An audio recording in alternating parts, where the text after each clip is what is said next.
Revelations chapter 12.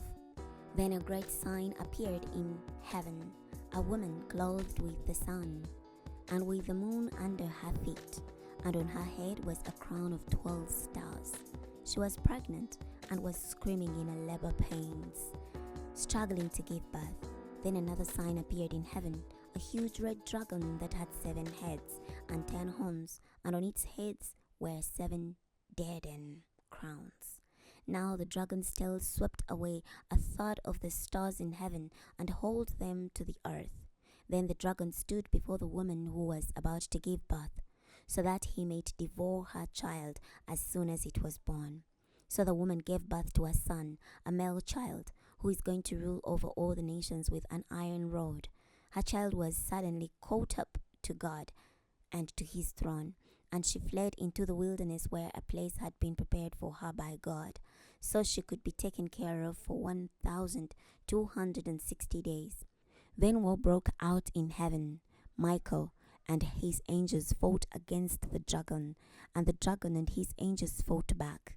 But the dragon was not strong enough to prevail, so there was no longer any place left in heaven for him and his angels. So that huge dragon, the ancient serpent, the one called the devil and Satan, who deceives the whole world, was thrown down to the earth, and his angels along with him. Then I heard a loud voice in heaven saying, "The salvation and the power and the kingdom of our God and the ruling authority of his Christ have now come, because the accuser of our brothers and sisters, the one who accuses them day and night before our God, has been thrown down. But they overcame him by the blood of the Lamb and by the word of their testimony, and they did not love their lives so much that they were afraid to die. Therefore, you heavens rejoice, and all who reside in them. But woe to the earth and the sea, because the devil has come down to you. He is filled with terrible anger, for he knows that he only has a little time." Now when the dragon realized that he had been thrown down to the earth, he pursued the woman who had given birth to the male child.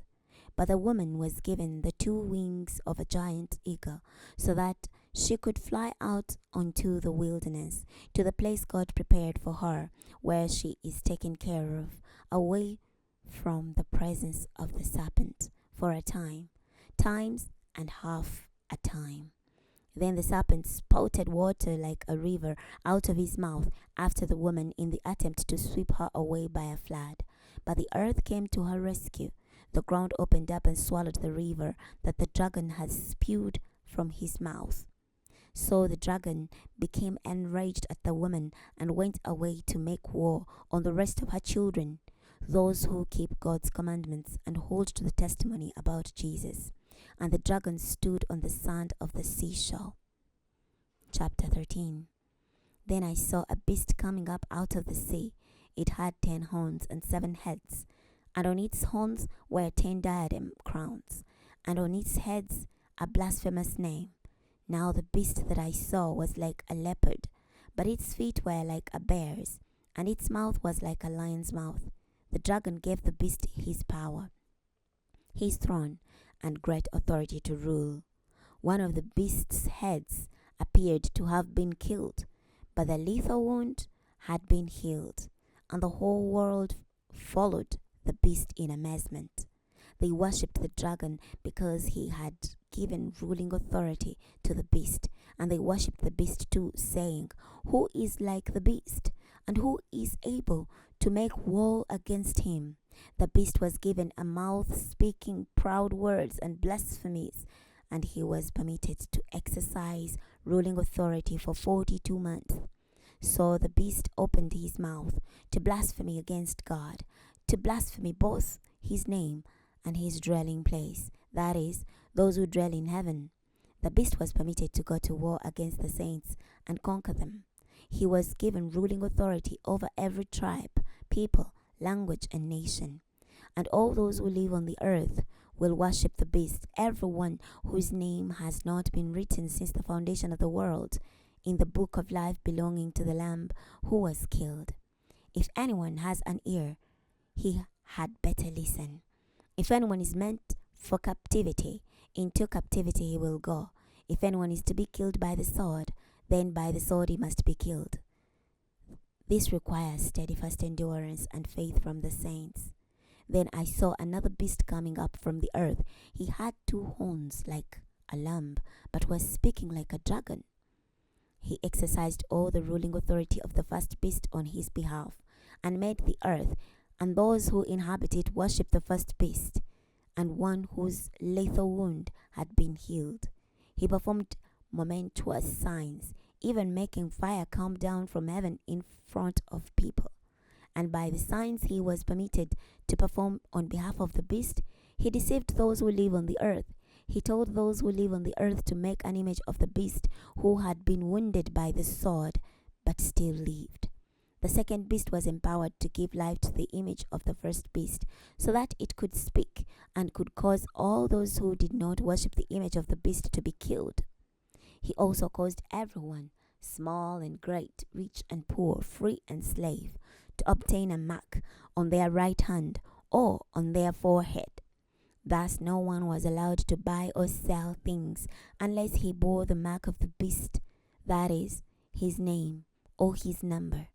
This calls for wisdom.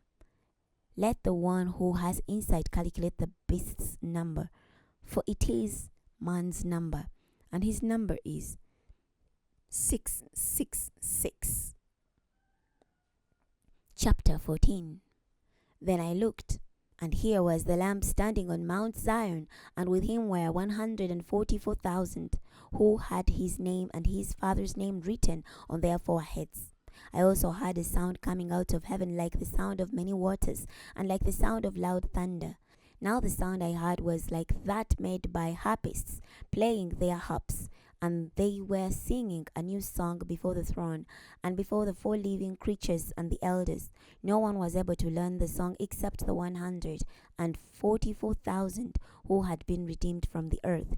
These are the ones who have not defiled themselves with women, for they are virgins. These are the ones who follow the Lamb wherever he goes. These were redeemed from humanity as firstfruits to God and to the Lamb, and no lie was found on their lips. They are blameless. Then I saw another angel flying directly overhead, and he had an eternal gospel to proclaim to those who live on the earth, to every nation, tribe, language, and people. He declared in a loud voice, "Fear God and give him glory, because the hour of his judgment has arrived, and worship the one who made heaven and earth, the sea, and the springs of water."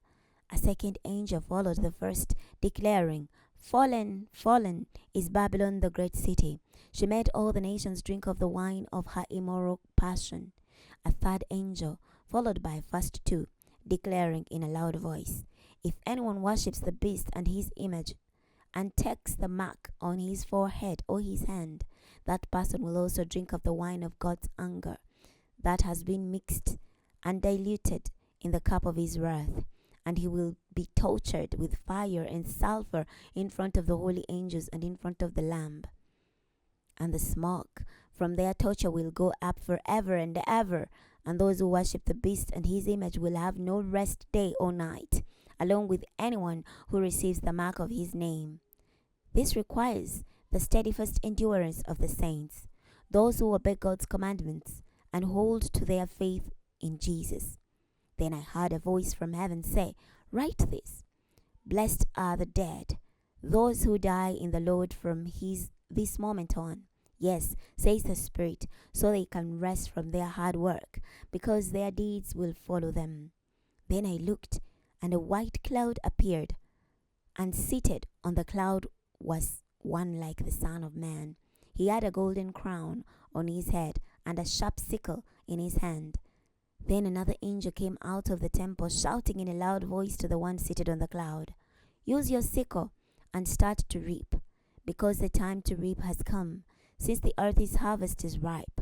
So the one seated on the cloud swung his sickle over the earth, and the earth was reaped.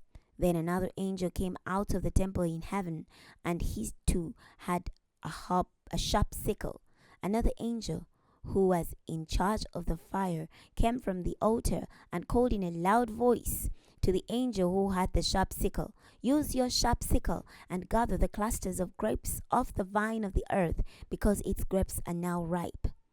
So the angel swung his sickle over the earth and gathered the grapes from the vineyard of the earth and tossed them into the great winepress of the wrath of God. Then the winepress was stomped outside the city, and blood poured out of the winepress up to the height of horses' bridles for a distance of almost 200 miles. Stopping here today. Next time we're going to be starting from Revelations chapter 15. I'll see you then.